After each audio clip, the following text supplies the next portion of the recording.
Testing, testing.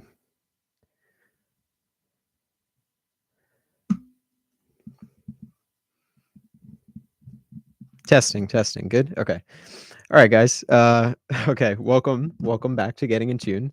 I am Aaron Lynch, and, I think we should get right into, what I started talking about, and that was, the new album that just came out, about 2 weeks ago, week and a half ago, maybe, beginning of this month, I think. The newest solo release from the legendary, um, heavy metal singer, um, and the man who made his name in the band Black Sabbath, equally as legendary, Ozzy Osbourne. He's got a new album out called Patient Number 9, and it's the 13th studio release. And the album also happens to have 13 songs on it. Um, whether that was intentional or not, I don't know. Knowing Ozzy, it could have been definitely, but who knows? Um, but all right, I love Ozzy. One of my favorite singers. He is the best heavy metal singer. That's an objective opinion. Um, there's really no question there. And you know, like I said, made his name in Black Sabbath, the greatest heavy metal band. That's also an objective opinion. Um, and I really don't. I've had an issue with a lot of Ozzy's solo albums in the last 30 years or so. Um, you know, his early albums are, I'd say obviously his best, but I'd say from about his first album came out in 1980 to about 1991. That was really his kind of his, uh, pinnacle right there. The last great album I think he came out with, it's called No More Tears, came out in 1991. Um, ever since then, really, he has pretty much disappointed me. Um, and every album since then, nothing really. I mean, the album after that was called Osmosis, and it had its moments for me, but songs like Perry Mason and that sort of stuff. But after that, I mean, Down to Earth, Undercover, Black Rain, Scream, and Ordinary Man. I mean, Ordinary Man was Ozzy's last album before this one, which came out in 2020, um, which is the first album of his to feature Andrew Watt as Ozzy's producer. Um, I don't really like the pairing of Ozzy and Andrew Watt together, but apparently Ozzy does. So that's kind of his guy right now, and I get it. I get it. Andrew Watt's a very I don't know. I don't know how you would sort of describe his production style. It's very modern, very slick, and you can tell with the Ozzy albums that he's produced, the last two, this one and the previous one. Um, Andrew Watt plays a lot of instruments, bass, keyboard, drums. I think he plays guitar too. But I mean, if you've seen or know what condition Ozzy is in, you'll understand that he definitely does need the help of a producer like Andrew Watt. Andrew Watt's also a pretty key songwriter too. Um, so Ozzy needs the help, which is cool. But anyways, many people are talking about this album right now. You've either got folks who are like, well, it's the same old from Ozzy, no different than the last, bunch of albums that he's put out. And then you got other people saying that this is the greatest thing since No More Tears, which came out in 1991. Remember, that's a long time. He hasn't put anything substantial out since. Yeah, I wouldn't say I'm hearing what a lot of other people are hearing when they say it's such a, great album, one of his best in the last 25 years or so. I don't definitely wouldn't agree with that at all. Am I hearing good stuff? Sure. You know, he has a few good songs here and there, but mostly it's just that generic, modern sort of overproduced type metal, which is sort of what Andrew Watt, that's kind of his sound. That's what he likes to do. But for Ozzy, it just really it doesn't work. And you can tell, like, you compare that record to or I mean these last two records to anything that came out, you know, even into the 90s, throughout the 80s. It's just it's not how Ozzy Osbourne record should be sounding. But what I am hearing are some sensational, phenomenal guitar solos on this album by really a star-studded, cast of guitar players. He has both Jeff Beck and Eric Clapton on the album, Mike McCready of Pearl Jam, Zach Wild's back playing with Ozzy, and, Tony Iommi's on the record, who's back working with Ozzy again, which is just, pretty awesome. Um, they haven't worked together since, the Black Sabbath farewell tour. Tony Iommi's the lead guitarist of Black Sabbath, um, which I think ended in, uh 2017, I believe. I know their last album came out in 2013, but yeah, they're working together again, which is just amazing and awesome, and makes me, a little hopeful for a possibly another Sabbath album, but who knows? But I listened to Patient Number 9, the new album, quite a few times, and I definitely think I have a pretty good handle on it. Um, so the album opens up with the title track, Patient Number 9. And to be honest, this track wears on you. It does. It's pretty catchy. It's definitely the catchiest on the album. Jeff Beck is on this track. He's on the first track, and he killed. I mean, how do you not like Jeff Beck? He pretty much graces anything he touches. And we talked about him last time, and he's really that sort of eclectic and really out there. He has that really out there type style, jazzy. Um, and his he has amazing solos on this song. I think he has 2, but, I could be wrong. I forget, but, to be honest, like, the solos on this song, um, are really buried in the mix. That's the problem with Andrew Watt, like, his this whole album really is the mixing is just really bad, and it's just really just overproduced, and the vocals are, you know, way up in the mix. They bury everything, like the guitar solo. Like, why would vocals have to be burying the guitar solo, especially if it's Jeff Beck? Why? I don't know why you would do that. Um, so I really had to like listen hard to hear the guitar solo, which was kind of odd, but it is what it is, I guess. But he shredded, so that's really all I care about. I wish it was louder, but he shredded. Um,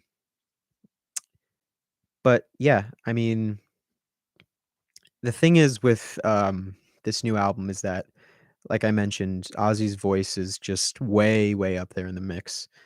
And it's really just slick sounding and just, overproduced and just really just clean and just not the way, like I said, just not the way an Ozzy record should be sounding. It's not how his voice should be sounding. But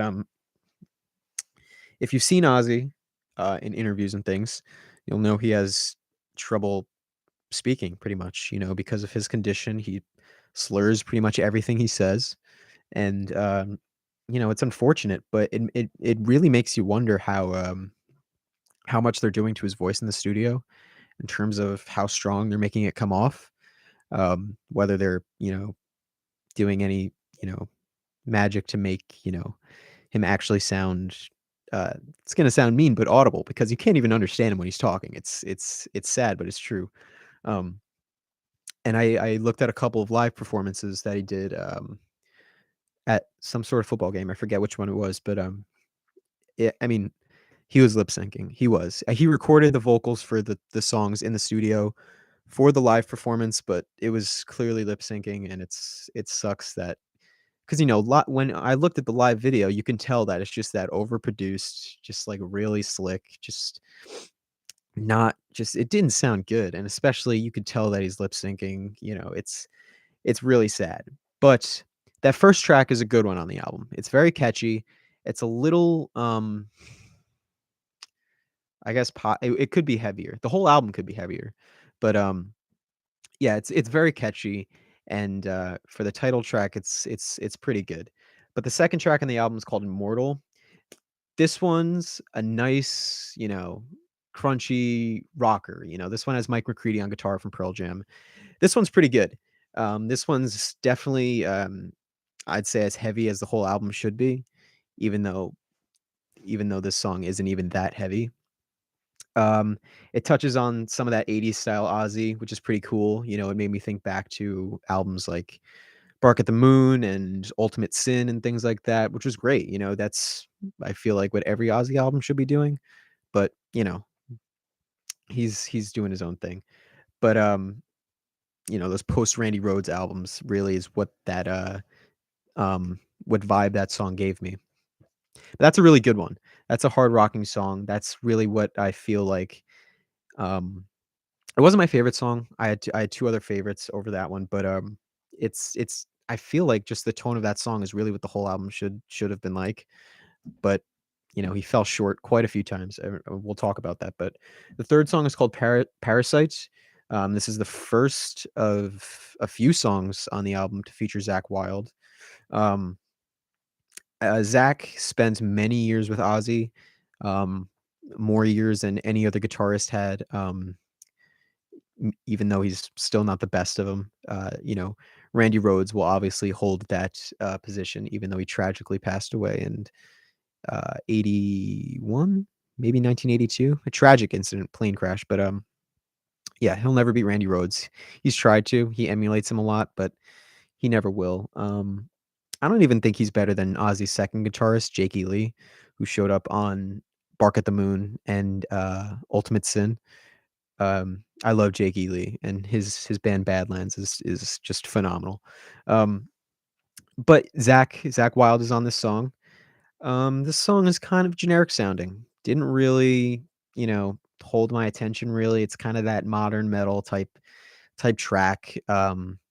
The riff is okay, but the chorus is way too slick sounding. The chorus is just way too, I keep saying it, but it's overproduced and it's really not how a song like this should be sounding. Because on paper, the song is, the riff is really heavy, and what it's about is pretty heavy too. But again, it just the production really kind of um, takes away from the whole track, which is sad. But again, vocals are way up in the mix. Um, Not how a record should be sounding. The whole thing sounds so compressed. The whole record sounds so compressed. The drums are buried. It feels like everything is buried but the vocals, only because the vocals are so loud, and it's just so annoying, and you know I'm struggling to hear guitar solos, which is not a good thing. Um, However, the 4th track, "No Escape From Now," was amazing. This is probably one of my 2 favorites on the album. This is the first to feature Tony Iommi on guitar, so already it's gonna be good.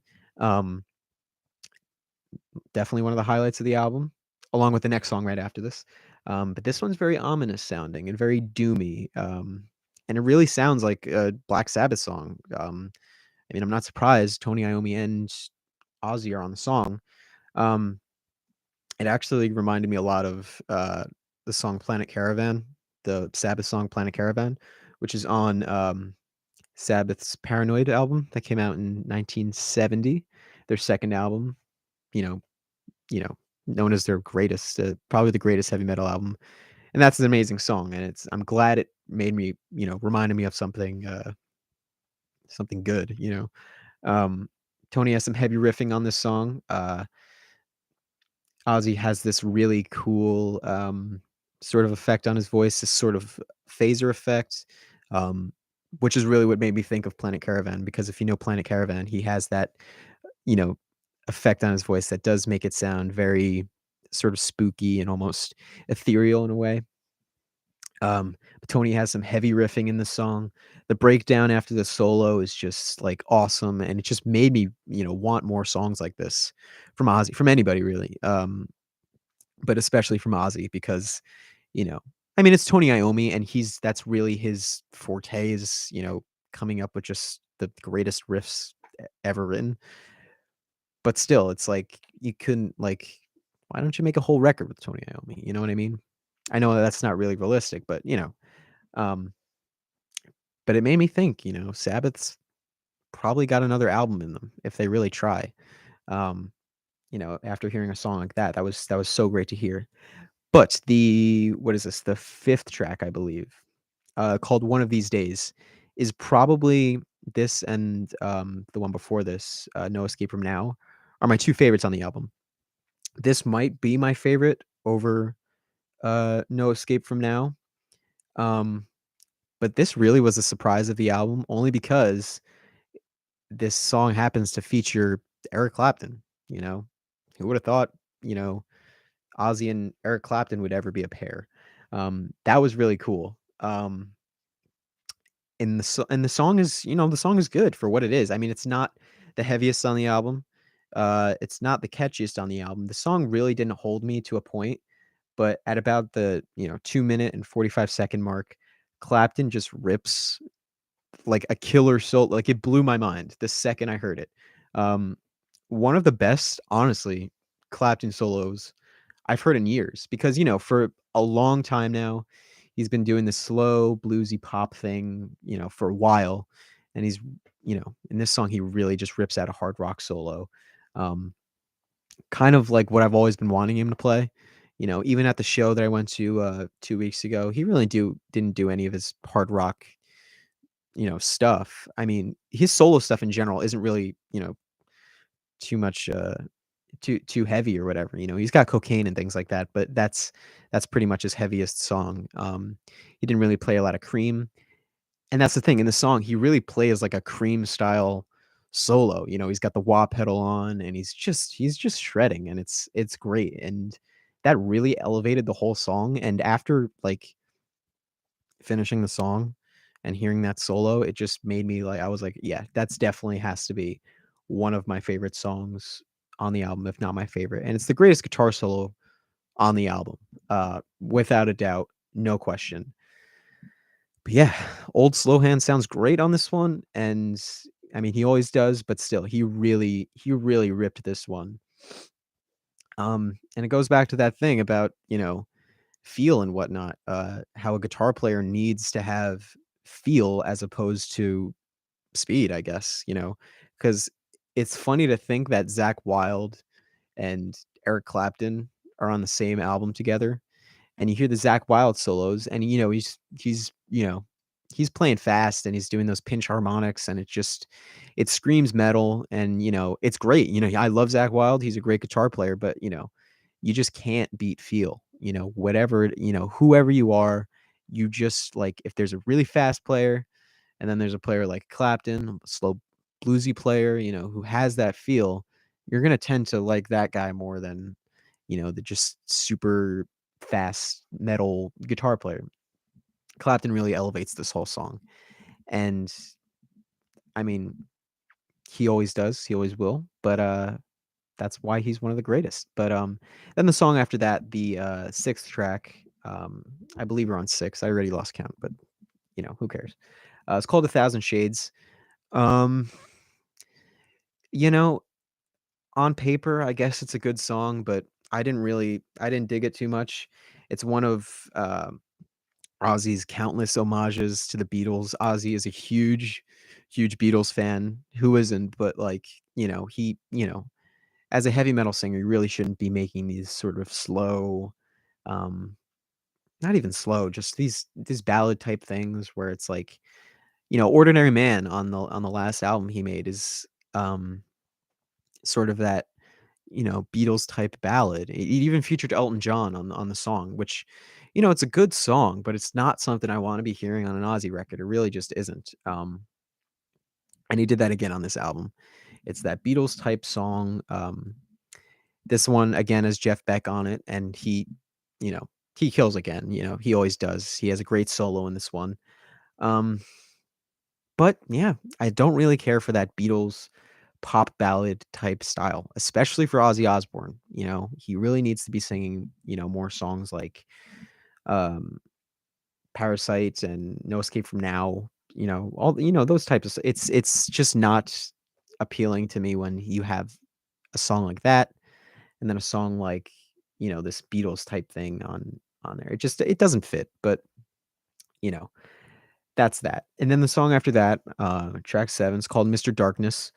Um Zach Wild is on this one again. It has its moments, kind of mellow, then it gets kind of heavy, has a nice crunchy part in the middle. Nice solo from Zach. He really shreds his butt off on this one, but otherwise totally forgettable. Didn't I don't really. Didn't love this one. It's called Mr. Darkness. Did he have to call it Mr. Darkness? I mean, his nickname is the Prince of Darkness. Name of song Mr. Darkness. All right, fine, whatever. Um, but that one's that. That was fine. But and then the one after that is called Nothing Feels Right. Um, Zach Wild again. He was on a few songs on this album, but this one's moody and melancholy, and it's called Nothing Feels Right, but to me, it's called Nothing Feels Special about this song at all. I don't really care for this one. A great solo again by Zach Wild. I love Zach Wild. He always, he always delivers on his guitar solos. He always has. Um, that's why Ozzy kept him for so many years, obviously.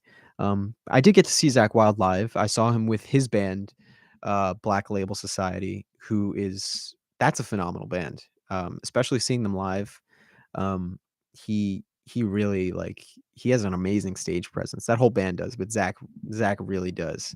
I saw him open for Anthrax, and you know he has a great voice. I didn't really appreciate how good of a voice he had until I saw him live. I only really thought of him as a guitar player, as I think most people do. That's really what he does best. But his voice is amazing, and he has a great stage presence, like I said. And he did this great song when I saw him.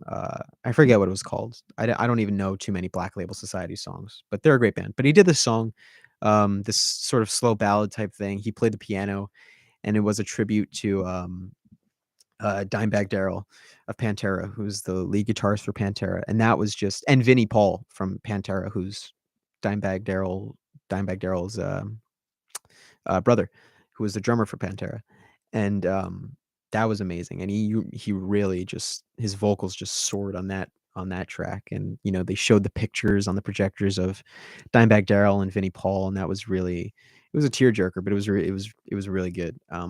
So Zach Wild is a great he's a great guitar player. I love Zach Wild, and he's a great singer too. But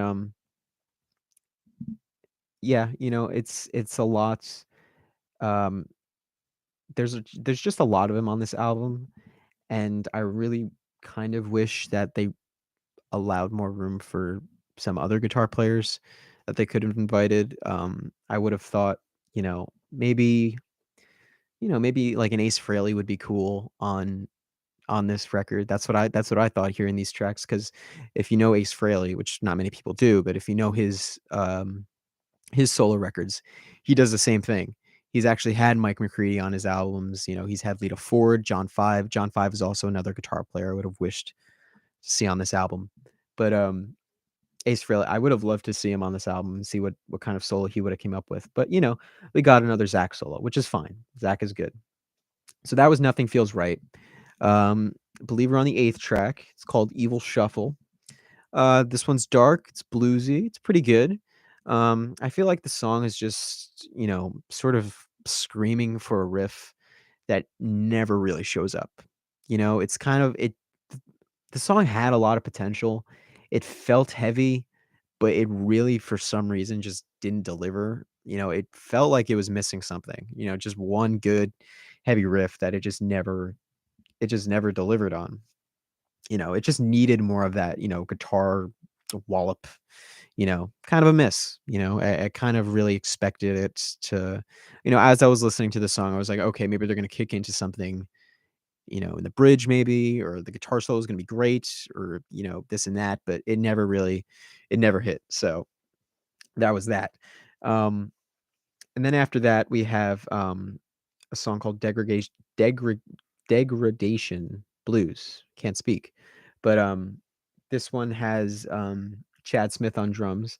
Chad Smith is actually on drums for the whole album. Chad Smith is best known as the drummer for the Red Hot Chili Peppers, and he's on this whole album, except for I think one song, and I believe it was I think it was Parasite that actually had Taylor Hawkins, God rest his soul. It had Taylor Hawkins on drums, um, which is cool. And I was looking at the lineup of musicians on the whole album, and I saw that Rob Trujillo from Metallica was playing bass on a few songs. I know he was on bass on the title track, the first track, which was really cool.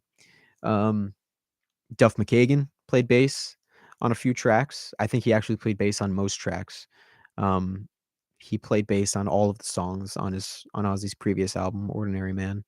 Um, but yeah, Ozzy's really, he's really got a great cast of musicians behind him, and you know, I kind of expect the songs to be a little bit, you know, just a little better, figuring you have all these, uh, pretty much legends behind him.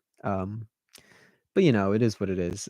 But it's really cool to see, like Chad Smith and all these people um, on the record.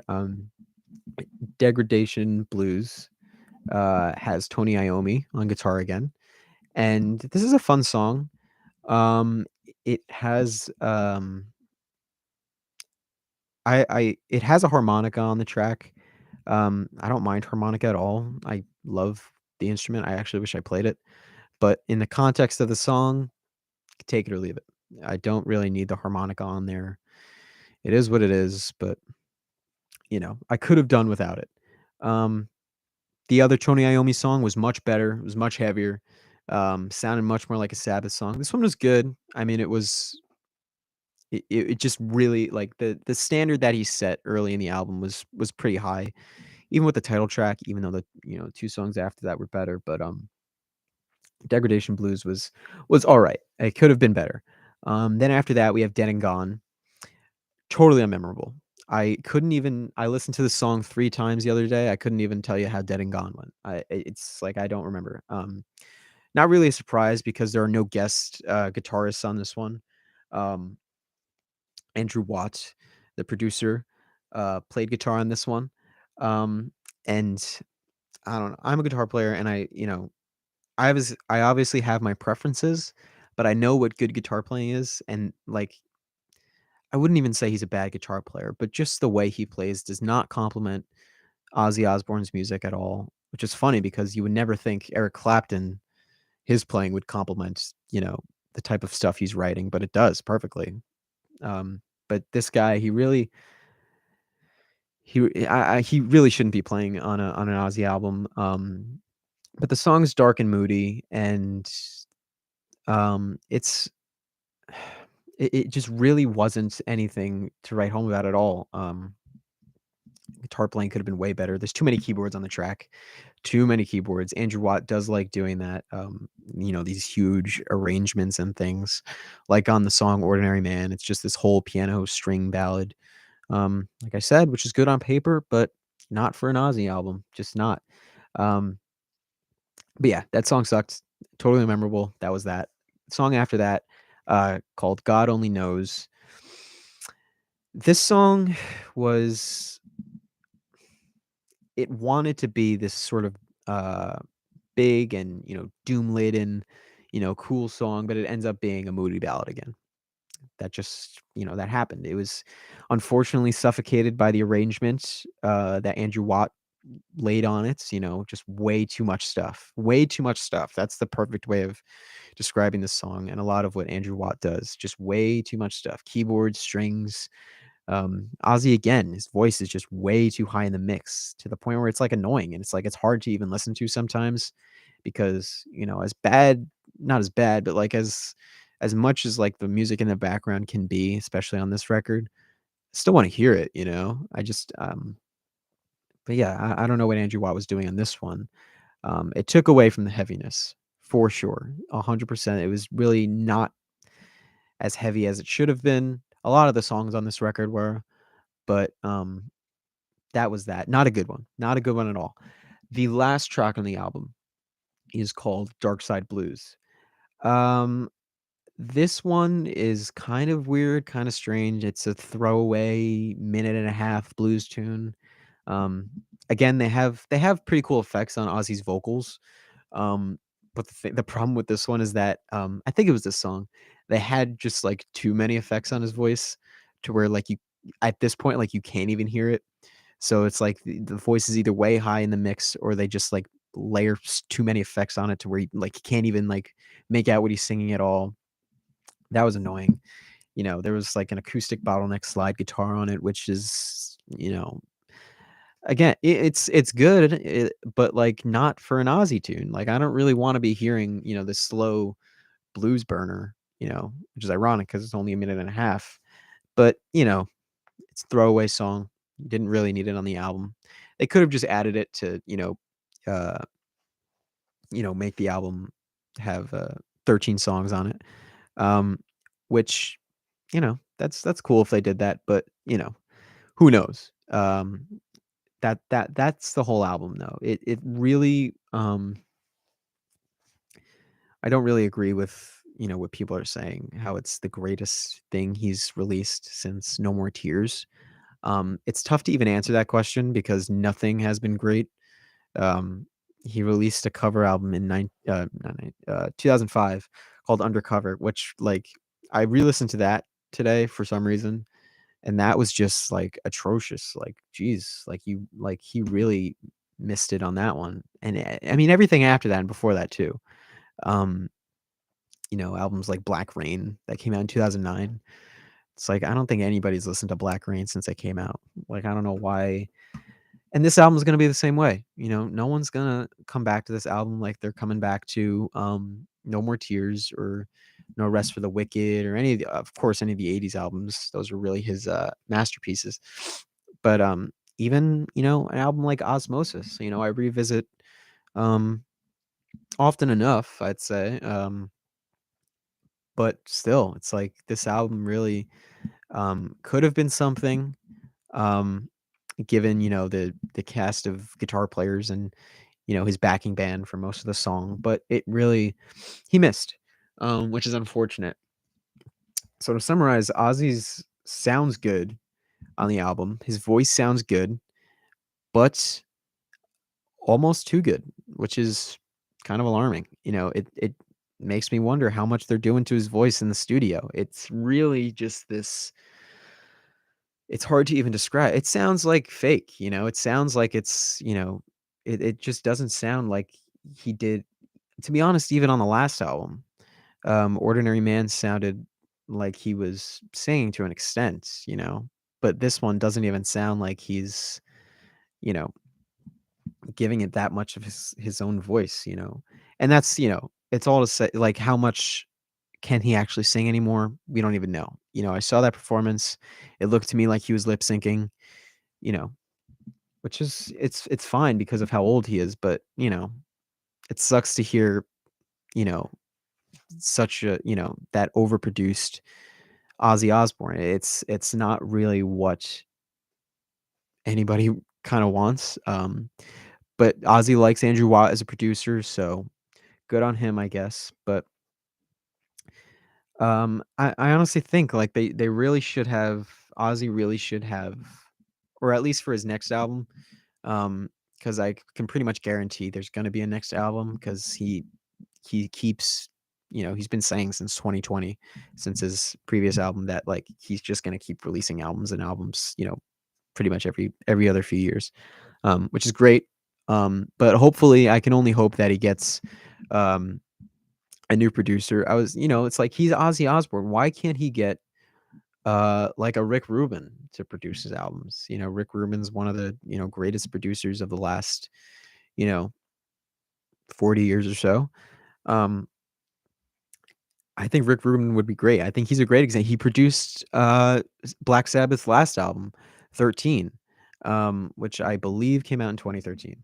Um, he and that album sounded amazing for what it was. I mean, it sounded modern, only in the sense that it sounded clean. It didn't sound like muddy, like obviously like Sabbath's like first albums. They were made in the 70s for not a lot of money. Um, Rick Rubin made that album sound great. I don't know why Ozzy can't, get a producer like that who just knows what people want to hear on an Ozzy record. Um, this is a cool like little thing Rick Rubin did for Sabbath's last album. He sat the whole band down in the studio and he played Black Sabbath's first album for Black Sabbath front to back so they could, know what kind of songs they have to write here because, you don't wanna deliver for their last album, you don't wanna deliver, something like, I don't know, Forbidden, like that '90s Black Sabbath album, which was just atrocious. It had, like, Ice-T on it. It was just not a good album. So, like, I don't know why Ozzy could be doing something like that, where he's just, going back to basics. Um, Not to say, like, he needs a guitar player to copy Randy Rhoads, but just, like, at least a songwriting style of, an album like Blizzard of Oz or Diary of a Madman. That would be great. That's kind of what we need right now. Um, that being said, you know, Tony Iommi being on this album really makes me it left me craving, a Sabbath album, 'cause like I said, those songs sounded like Sabbath songs. They can do it, no problem. Um, do they wanna do it? I doubt it. Um, some of the members barely wanted to do it for the reunion, but, I can only hope, right? So I'd say overall, the album was probably out of 10, probably guess I'd go with 5. Half of the album was good. I wouldn't even say half of the album was good. There were those highlight songs. Those would be I'd throw the title track in there. Patient Number 9 was good, only because it was, like, almost too catchy for what it was. Um, No Escape From Now, um, One of These Days, and I don't know, maybe Mr. Darkness, but, um, that's pretty much it, you know? 3 songs at least, maybe 4 songs at most out of 13. That's less than half of the album, so I'd say 5 out of 10. Coulda sounded way better production-wise. Um, Songwriting could have been better. I know Ozzy's, he's not really, I guess he never has been like a really great lyricist or whatever, but on here, and especially, like, on his last few albums he's getting older, but, like, the lyrics are just becoming so, like, kinda cheesy and just, these blatant sort of things. It's just it's not obviously not what it used to be, and I don't expect it to be what it used to be ever again, but, you know, could have been better. But yeah, that was Ozzy's new album, and, you know, Ozzy really, I don't know, like, he had, like, it's hard to not, uh, listen to him when it comes out with a new album, and I don't even know why. Um, Probably because of his voice. He has one of the most unique voices, but, like, it's funny because he hasn't released even a good album since 1991. Meanwhile, everybody he's topping the charts with every album he comes out with. Um, even his last few Sabbath records weren't even good, you know? The reunion record that came out in 2013, was good, for the most part, but it wasn't great. It was good for, these an old Black Sabbath, but, like, Sabbath's last record with Ozzy Osbourne was, called Never Say Die, and the title track is good, but that whole album was just awful. It sucked. It was so bad. Um, that's you know, and at that time, they were all on drugs and things, but, that is what even the band hates that album. But, after that, Ozzy had 2 great albums. Um, then, and he had one of the greatest guitarists of all time, Randy Rhoads, on those albums, and unfortunately passed away. Then you got Jake E. Lee, and those were two more great albums. And then,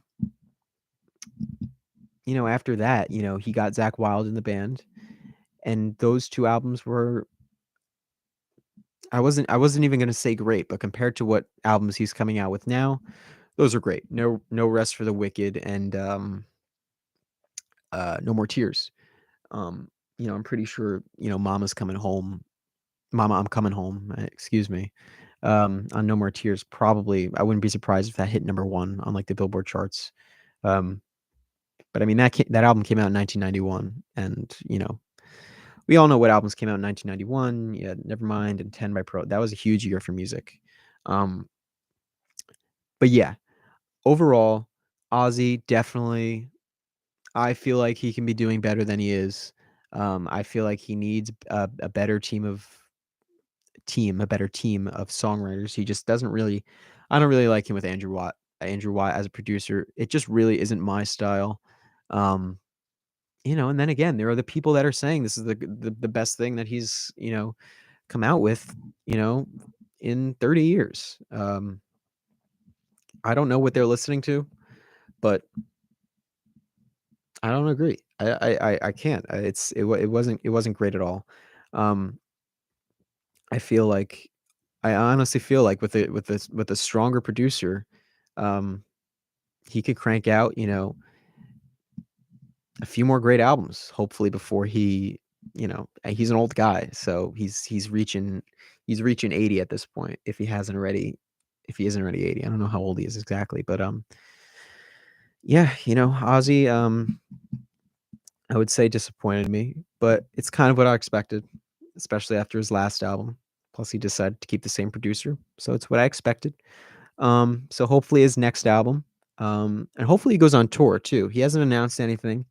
Um, I would love to go see him, but that's that. I mean, hopefully his next album is, better than whatever this thing was. But yeah, I guess I just want to say, I guess I'll wrap it up here. That was Ozzy's latest release, Patient Number 9.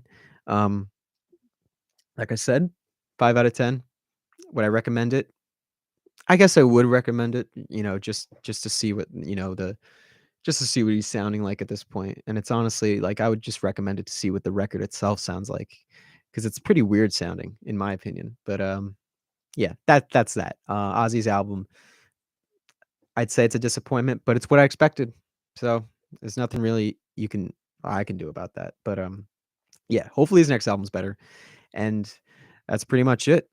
Thank you guys for watching. Maybe check out his new record if you feel like it. But yeah, that's Ozzy Osbourne for you. Patient number 9.